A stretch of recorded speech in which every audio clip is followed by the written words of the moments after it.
Llegamos a uno de los apartados que, como cualquiera que haya trabajado creando escenarios 3D sabe, es uno de los más importantes y también uno de los más delicados. Importante porque es el encargado de crear el ambiente y delicado porque es quizás el que más recursos consume, sobre todo si no sabemos hacerlo bien. Estoy hablando, por supuesto, de la iluminación. Para ello, como siempre, voy a poner un ejemplillo.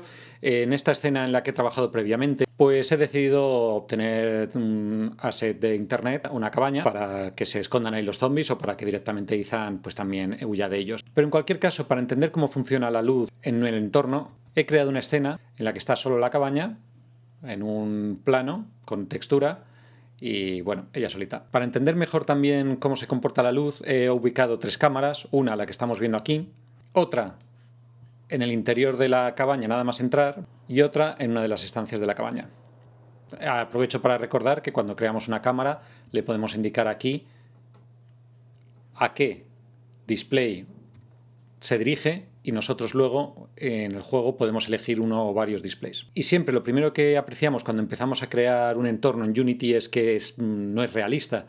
Para empezar, vemos aquí que el interior pues se ve cómo entra la luz del sol, pero todo lo demás queda oscuro. Eso no ocurre en el mundo real porque en el mundo real existen lo que son las luces reflejadas. Pero claro, eso al ordenador le cuesta muchísimo calcularlo y por eso por defecto no lo pone hasta que nosotros le digamos que lo haga. Mi consejo es hacerlo al final, cuando ya tengamos todo lo demás hecho. Pero antes de verlo, vamos con qué tipos de luces tenemos en Unity. Pues muy bien, por defecto tenemos la luz direccional, que de hecho cada vez que creamos una escena por defecto nos la crea, que es esta de aquí. Y lo primero que tenemos que saber es que esa es la luz del sol, simula la luz del sol. Y una de las características que tiene el sol, lo podemos comprobar saliendo a la calle, es que da igual a qué distancia nos ubicamos de él, siempre nos llega la misma cantidad. Y eso es lo que ocurre con esta luz, que da igual dónde la pongamos, da igual que la subamos, que la movamos, que la desplacemos. No, esto es como intentar mover el sol. Veis que no afecta para nada a las sombras. Lo que sí afecta es la rotación, sobre todo en los ejes X, Y, y lo vamos a ver aquí en cómo entra la luz por las ventanas. Si yo cambio la rotación del sol, pues efectivamente vemos cómo las sombras se desplazan, indicando que el sol también está cambiando su posición, en un sentido o en otro, como si esto fuese avanzando el día. Me voy a detener un momentito en algunos parámetros de la luz. Veremos que cada luz tiene sus propios parámetros, pero hay algunos que son comunes a todos, empezando por el color de la luz. Por supuesto, yo puedo tintar la luz que sale de esa luminaria y, como podemos ver, pues aquí he pintado de un color pues tirando a rosado. O podemos hacer lo que sea, por ejemplo, la luz de la mañana. Y ahí lo tenemos. Y esto es como si estuviese amaneciendo. Lo voy a dejar en un amarillo tirando a naranja. Más parámetros. Un pequeño paréntesis. No voy a ver todos los parámetros que afectan a la iluminación por 2 sencillos motivos. Uno, que no me los conozco todos, para que nos vamos a engañar. Y segundo, porque no hay tiempo para ello. Como siempre, remito a la documentación de Unity. Pero bueno, vamos a ver algunos de los parámetros básicos. Algunos de ellos están presentes en todas las luces. Este de aquí, que indica el modo de renderizado, es uno de los más importantes y quizá un poquito difícil de entender. Por defecto viene en real time. ¿Qué significa real time? Que yo, si hago cualquier cambio en la luz, veo cómo cambia en el juego. ¿De acuerdo? Lógico. Pero luego veremos que existe otra forma de calcular cómo afecta la luz al entorno y es mediante el baked, traducido horneado, o si queréis hacemos un spanglish y lo llamamos baqueado. Pero vamos, es un horneado. Y aquí lo que está diciendo es que tiene que preprocesar la luz y luego ya mostrará el contenido. Pero lo bueno que tiene es que ya deja de consumir recursos. Ya lo ha hecho una vez y no lo vuelve a hacer. ¿Qué es lo malo? Que una vez que yo he horneado, ahora mismo no lo he hecho, por eso no lo afecta, pero una vez que hornee o baquee las luces, pues aparecerá el resultado y no podré cambiarlo. Si quiero realizar alguna modificación sobre los parámetros de esa luz, entonces tendré que volver a hornear o baquear. Y existe una fórmula intermedia, y esta es muy interesante porque permite calcular en ciertas zonas cómo se va a comportar la luz, concretamente en los elementos estáticos, los que no se van a mover, que ahora hablaremos de ellos, pero que en los elementos dinámicos seguirá comportándose como una luz en tiempo real. Eso es muy importante, por ejemplo, si quiero que la luz del sol proyecte una sombra fija, por ejemplo, en este caso en el edificio, pero en mi personaje, que es un elemento dinámico, no me interesa que la sombra esté siempre proyectada al mismo sitio, sino que según yo me mueva, pues vaya cambiando esa sombra. Entonces, me interesa un sistema mixto. Otro parámetro, por supuesto, es la intensidad de la luz. Esto es común a todas las luces. Y por defecto viene una intensidad de 1. Y el Indirect Multiplier, que indica cómo se comportarán las luces reflejadas de esta luz.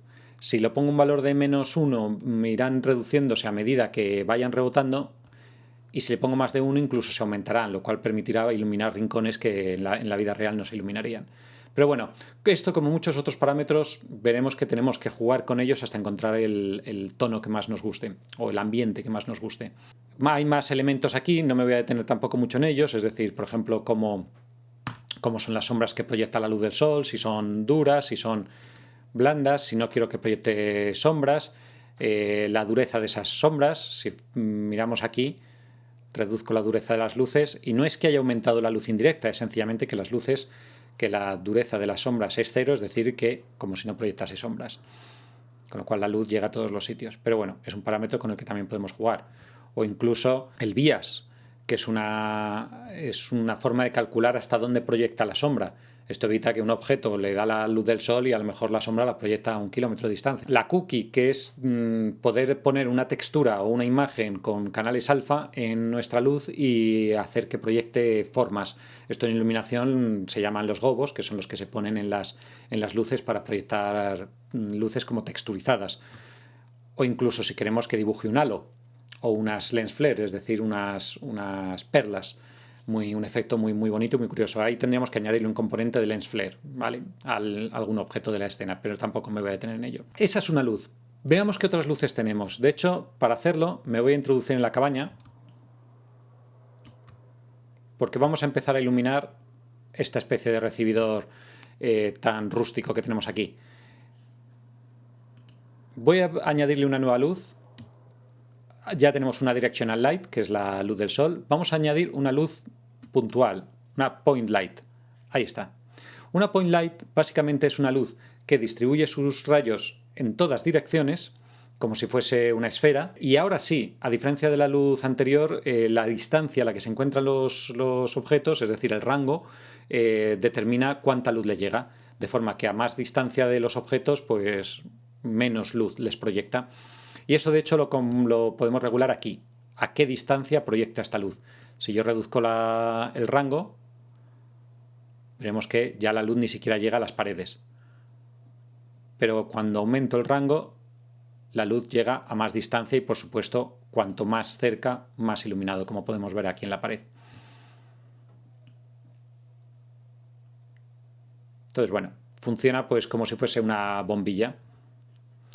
Tenemos el modo del calcularlo igual que la que hemos visto antes, igual que la luz direccional y por supuesto también la intensidad. Podemos hacer que sea una bombilla con más intensidad o incluso una bombilla con más intensidad pero menos rango, con lo cual ilumina mucho pero solo a lo que está cerca y vemos ahí el resultado.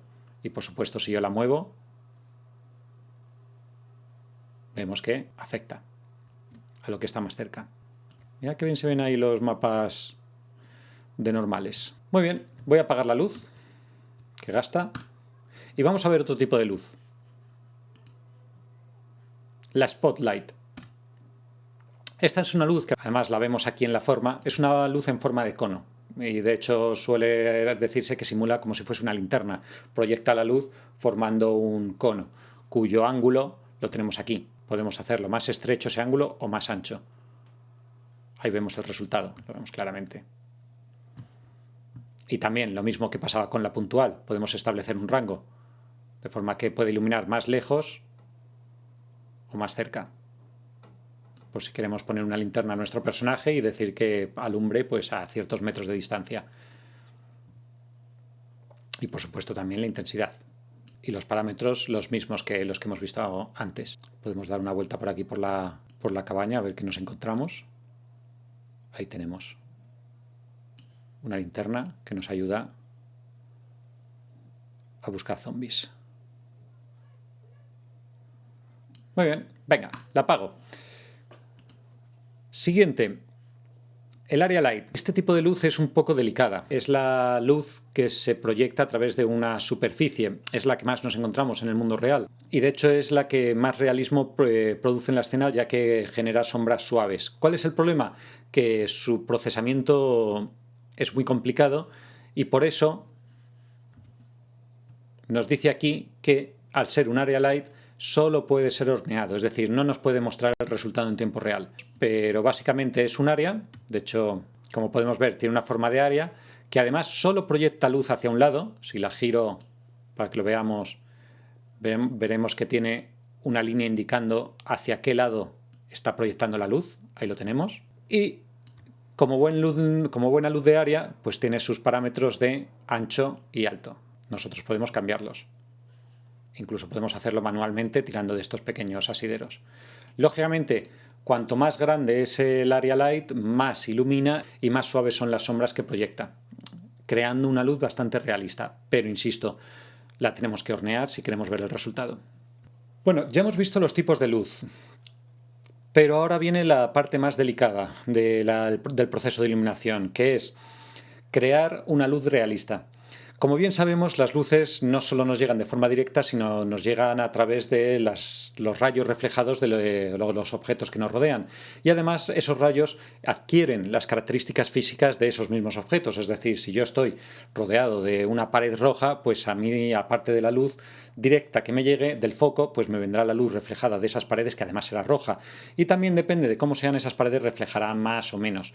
Y si me refleja de una pared, llegará con una intensidad, pero si esa luz se refleja en una pared, en otra y en otra, me llegará con otra intensidad. Eso es lo que da realismo al mundo real y es lo que el ordenador tiene que calcular para que crear unos escenarios creíbles. Lógicamente eso no lo puede hacer en tiempo real, sería demasiado pedirle a la máquina.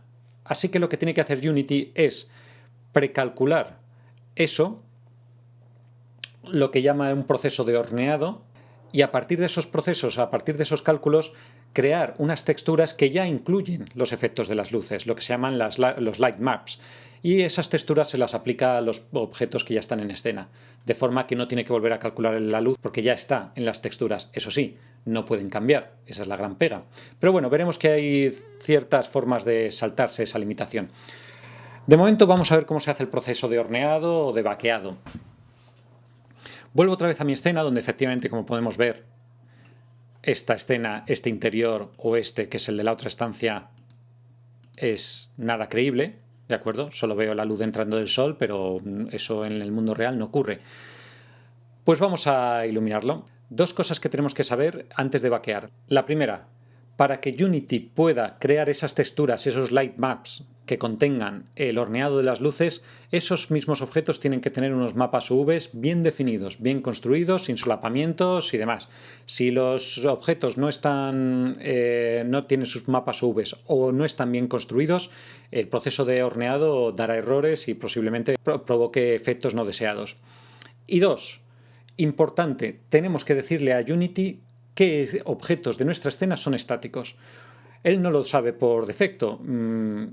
Los terrenos sí, los terrenos Unity entiende que son estáticos, con lo cual los meterá dentro del concepto, los meterá dentro del proceso de horneado. Pero hay otros elementos que yo he ido añadiendo y que le tengo que indicar a Unity que son estáticos y por lo tanto no se van a mover en toda la escena. ¿Cómo hacemos eso? Pues bien, yo por ejemplo selecciono la casa y si nos fijamos aquí arriba aparece Static, que además incluso con un desplegable que nos permite decirle para qué quiero que sea estático. Incluye todos los aspectos de iluminación, pero también de navegación o para crear los navmesh, como vimos en un capítulo anterior. Bueno, no me voy a complicar ahora mismo, ¿vale? Sí, este es el parámetro que me importa, sobre todo, el de que la Global Illumination lo considero un objeto estático, pero para no liarnos le voy a decir que sea estático para todo. Me preguntará si quiero que esto se aplique a los elementos hijos de este prefab y yo le digo que sí. Y a partir de ese momento esto se considera estático. Pero es que si nos fijamos, el plano que he creado para simular un terreno no es un terreno, es un plano. Si nos fijamos, Unity no lo considera estático por defecto. Así que también le voy a decir que sea estático. Y de hecho, si nos fijamos, hay una serie de parámetros en el componente Mesh Renderer que indican cómo se va a comportar cuando hornee las luces. Y por lo tanto le creé los mapas de luces, los light mapping. Voy a volver al interior de la casa, tanto a la primera estancia como a la segunda, para ver qué resultado da el proceso de horneado. Y para hacerlo tenemos que ir al panel de Lighting, que ya abrimos cuando hablamos de los Skybox. De hecho, ahí tenemos, que yo le he puesto un Skybox de una puesta de sol, como podemos ver ahí, donde antes de hornear también tenemos que plantearnos una cuestión, que es hasta qué punto el entorno, el Skybox, genera luz ambiental. Es decir, y esto ocurre en el mundo real también, aparte del sol me da la luz del cielo o la luz reflejada en las nubes. Pues bien, eso lo tenemos aquí, donde le decimos de dónde viene la luz ambiental, que por defecto aparece del Skybox, es decir, del ambiente, pero podemos decir que sea o bien un gradient, lo cual me permite decirle de qué color es la del cielo, la del ecuador, la del suelo, o incluso decirle un color y ya está, y decirle que pues mi luz ambiental es de un color muy concreto. Vemos ahí. Pero bueno, es mucho más realista, por supuesto, si le digo que la luz ambiental la provoque el propio Skybox, es decir, el ambiente, como ocurre en el mundo real. E incluso darle una intensidad a esa luz ambiental. Ahora mismo, si aplicamos un cambio aquí, no lo veremos. Es decir, primero tendremos que crear un primer horneado y a partir de ese primer horneado, si lo tenemos en real time, podremos modificar su configuración. Pero de momento no está disponible, o por lo menos no está disponible en tiempo real, como pone aquí. También le podemos indicar de dónde vienen las reflexiones, de la luz ambiental. Real-Time Global Illumination, esto es un componente que, si no me equivoco, Unity ya lo va a eliminar, ¿ok? Con lo cual, bueno, lo voy a desactivar. De hecho, veremos que aquí ya me desaparece la opción de verlo en tiempo real.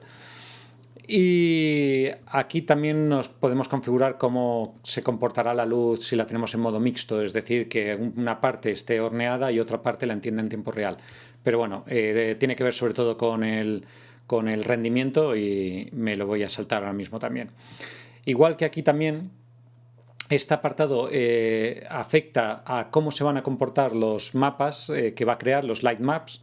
¿Okay? Esto que tiene que ver con los recursos del sistema, pero me importa más algunos otros conceptos, por ejemplo, que vemos aquí, ya que el cómo tengamos configurado esta definición va a determinar también cuánto tiempo durará el horneado. Hay que tener en cuenta que todo el proceso que lleva calcular los rayos de luz que hay en nuestra escena dependen de lo compleja que sea nuestra escena y de las luces que tengamos en ella.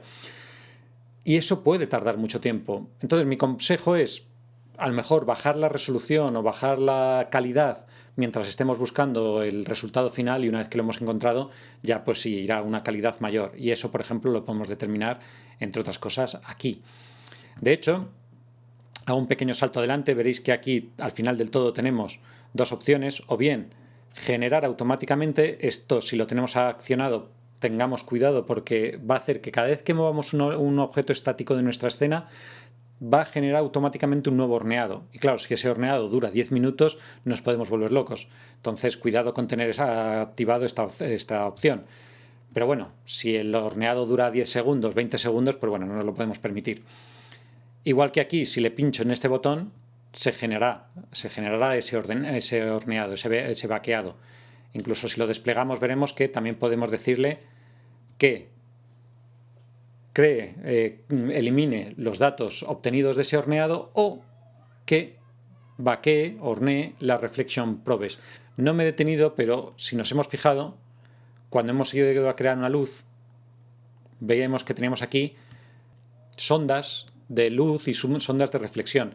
Como he comentado antes, uno de los inconvenientes que tenemos del horneado de luces es que una vez realizado, los elementos que tenemos dinámicos, por ejemplo, nuestro personaje, no es posible volver a interpretarlos. Pero lo que sí podemos hacer son colocar sondas, en inglés props, en diferentes sitios que son invisibles, pero que el ordenador o Unity utiliza para calcular cómo se comportan en esas sondas, en esos elementos, las luces. De forma que cuando por ahí pase un elemento dinámico, como puede ser nuestro personaje, le aplicará esos resultados que ha calculado para las ondas. Entonces es una forma muy útil, la verdad, de aplicar los beneficios del horneado de luces a elementos dinámicos. Ya que estamos aquí, por ejemplo, estas son la calidad que va a tener nuestros light maps y por tanto cuánto va a tardar en el proceso, porque a más calidad, más tiempo de horneado. Y ahí, por ejemplo, le decimos cuántas muestras tiene que tomar de la luz indirecta, cuántas tomas de las indirectas o cuántas tomas de la luz ambiental. Por supuesto, a más muestras, más tiempo de render y más calidad. Bounces, es decir, cuántas veces una luz rebota en una pared, en este caso por defecto viene 2, pero yo le podría decir más, de forma que aumentará también la luz ambiental, porque un mismo rayo de luz rebota varias veces, o por lo menos Unity calcula cómo se comportará rebotando varias veces.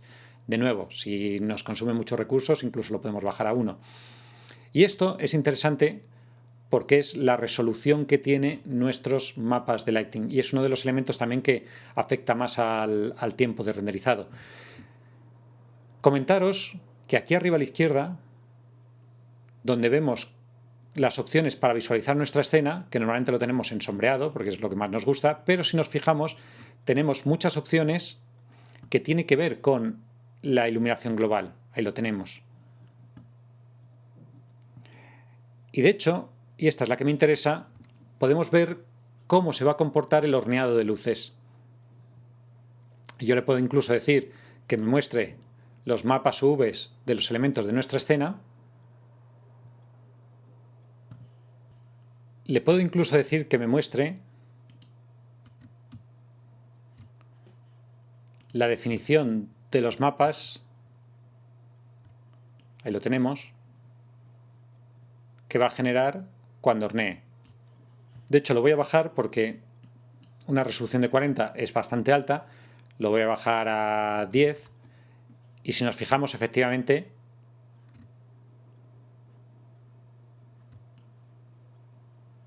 las teselas o las baldosas que compondrán ese mapa pues han crecido porque tendrá menos resolución y si bajo incluso a 5 pues serán todavía más grandes. Eso aligerará bastante el proceso de horneado, pero eso sí, le restará resolución. Pero bueno, ahora me interesa más la velocidad que otra cosa. Este parámetro es interesante, el padding que va a generar en los mapas de iluminación, en los light maps. Aquellos que hemos hecho mapeado UVs, sabemos que a veces las texturas se solapan o se están muy juntas y entonces al ponerlas sobre una superficie pues se produce lo que se llama el bleeding, el sangrado. Es decir, que unas entran en contacto con otras. ¿Cómo se evita eso? Pues aumentando el padding entre las texturas dentro del mapa UVs. Eso es lo que determina este parámetro. Con lo cual, si vemos que se provoca solapamiento entre los mapas, lo ampliamos. Voy a activar el Ambient Occlusion porque quiero que efectivamente en el vaqueado también se refleje el Ambient Occlusion. Y ya. Voy a volver otra vez al modo sombreado. No lo he comentado antes, pero para ver el efecto de las luces tenemos que activar esta bombillita. Muy bien, pues vamos a hornear a ver qué ocurre con estas configuraciones. Nos venimos aquí abajo, generar iluminación y veremos que empieza el proceso de horneado, que puede tardar más o menos en función de nuestra máquina, de la complejidad de la escena y de las luces. Bien, ya ha terminado de hornear y como podemos ver pues el resultado es un poco y como podemos ver pues ya el resultado es un poco más realista, incluso en el exterior donde ha reconocido las sombras, las luces reflejadas también por el terreno.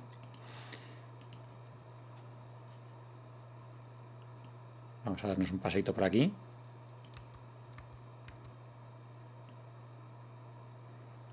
Ahí está. Si nos fijamos, la luz direccional la sigo pudiendo modificar. ¿Por qué? Porque la tengo puesta en real time.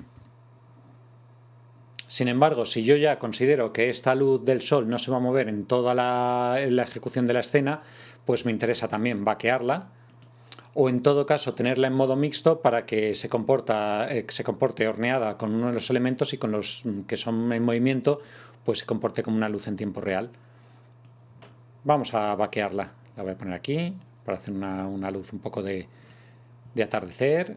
Y si nos fijamos también, cuando ya he realizado el horneado, ahora ya sí que me reconoce el real time de la luz ambiental.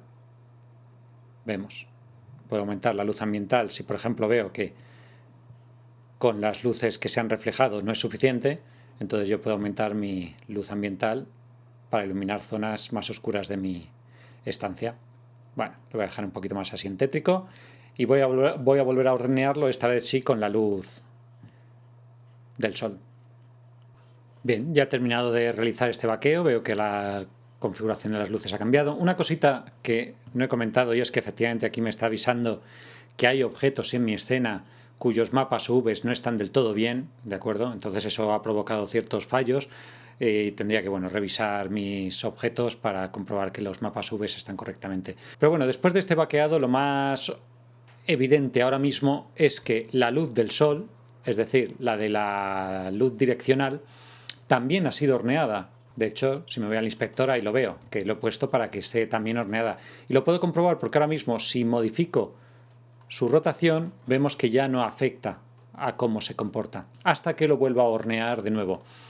¿De acuerdo? Pero desde luego ahora consume mucho menos recursos. Y es más, si nos vamos al panel de iluminación, aquí tenemos los mapas que se han ido creando tanto en real time como los mapas de horneado, donde incluso podemos hacer un previo. ¿Y qué me encuentro aquí? Pues si me fijo un poquito, esto es la sombra de la casa. Es decir, ha generado un mapa, una textura, con la sombra de la casa. Esa de ahí. Y es la que ha puesto por encima de mi plano.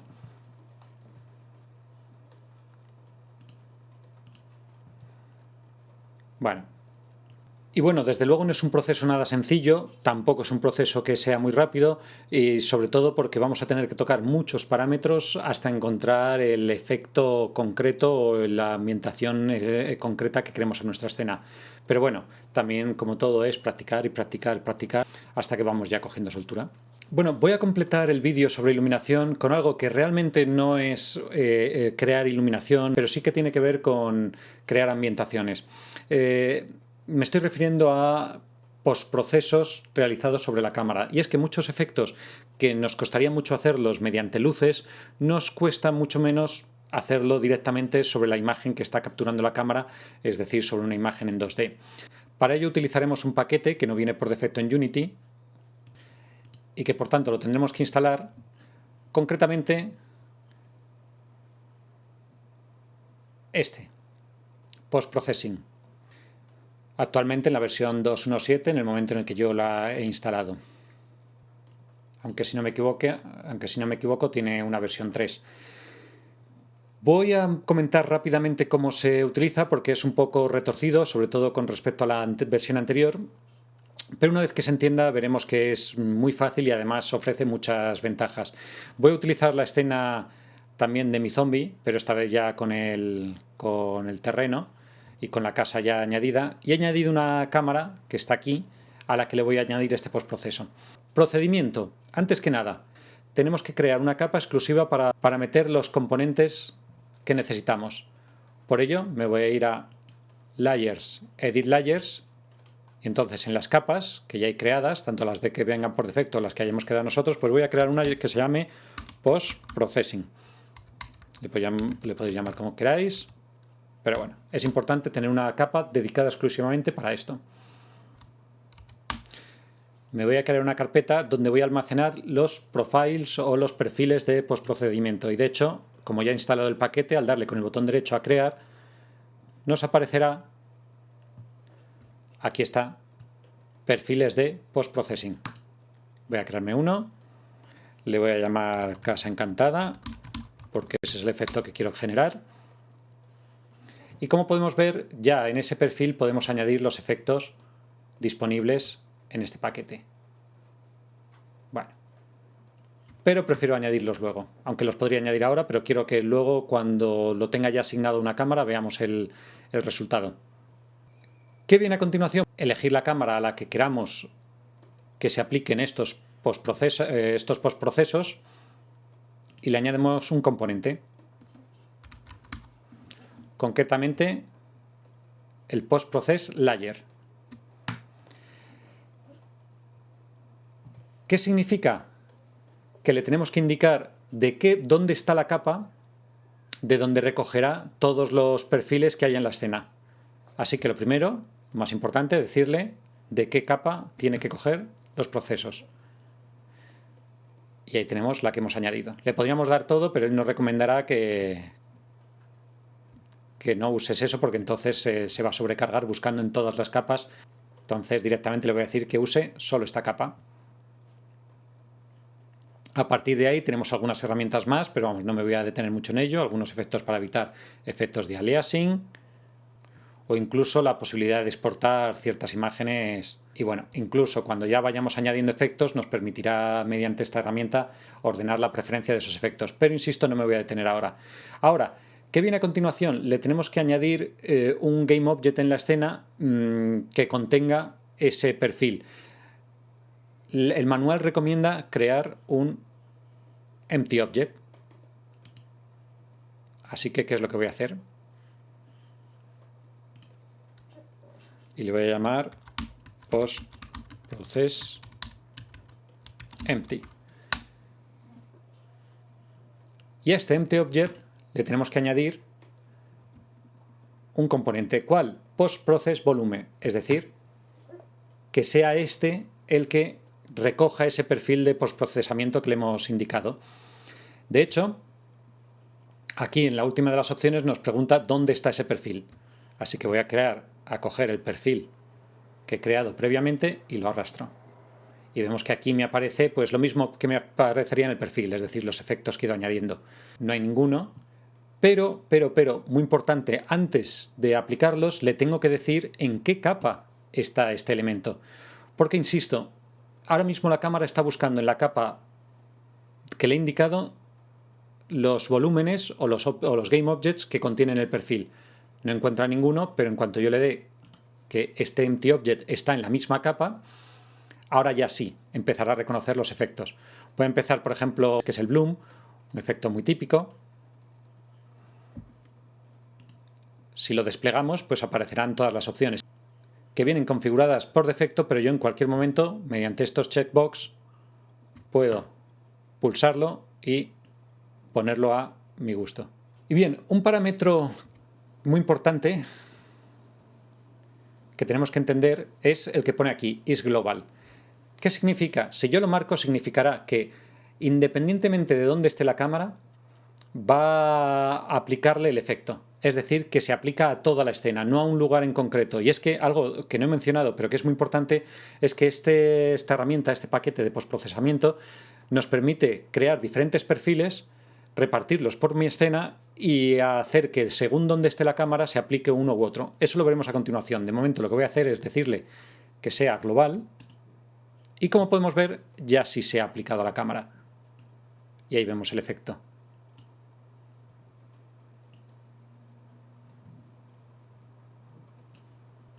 Y yo incluso, pues nada, le podemos ir añadiendo efectos. Recomiendo visitar la página del paquete para ver las diferentes opciones. Y, por ejemplo, uno muy habitual es añadir una viñeta.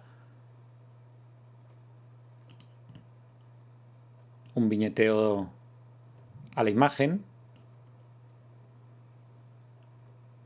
Vemos, más o menos intenso o más o menos suave. Y aquí pues empezamos a dar una sensación como de que me estoy adentrando en un lugar realmente oscuro. Podemos incluso añadir efectos de profundidad de campo.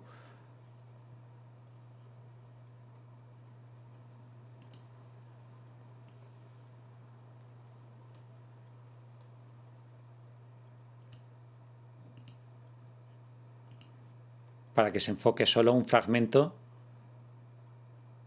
del escenario. Ahí lo tenemos. lo interesante de este paquete es poder asignarlo a diferentes zonas de mi escenario y que la cámara cuando entre en esas zonas se aplique. ¿Cómo se hace eso? Para empezar tengo que desactivar el isGlobal. De hecho vemos que en cuanto he desmarcado esa casilla se ha dejado de aplicar el efecto porque ahora depende ¿de qué? De un collider. Es decir, para que se aplique el efecto voy a tener que añadirle a este empty object que he creado un box collider que de hecho para poder verlo siempre recordemos que hay que activar los gizmos para que pueda ver efectivamente qué zona cubre ese box collider, porque yo lo voy a ampliar y eso significa, además lo hemos podido ver ahí, que en cuanto ese box collider abarca mi cámara,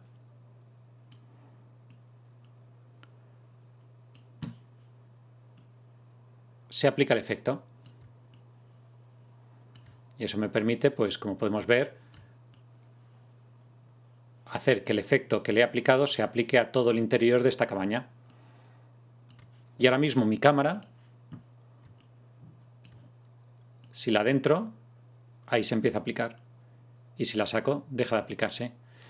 Si no quiero que sea un cambio brusco, me voy un momentito al empty object que creé y en el componente del volumen, junto al global, tenemos la distancia de suavizado, donde yo efectivamente puedo aumentar una distancia y eso significa que el paso de estar fuera a dentro pues será progresivo. Ahí vemos en el gizmo cómo se ha ampliado un box collider alternativo que indica dónde empezar a aplicarse y ahora mismo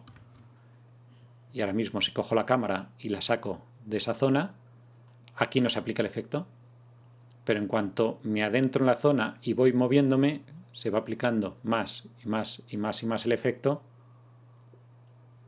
hasta estar ya dentro completamente.